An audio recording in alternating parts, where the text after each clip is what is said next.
新冠病毒疫情真严重，意大利呢，医疗资源是有够欠，包括喙암啦、呼吸器根本就无够用。第二，意大利一个天主教的神父叫李玉石，伊看到了后呢，真着急。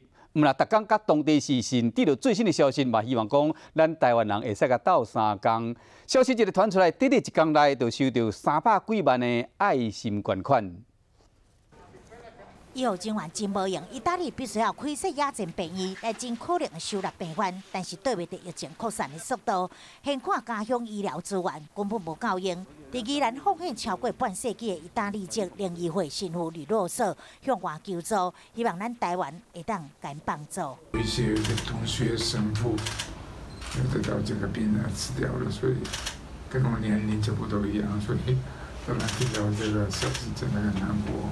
因每工甲总会联络，希望会当得到当地上新的消息。Perché si ammalano soprattutto i medici, gli infermieri, quindi c'è una grande necessità di mascherine.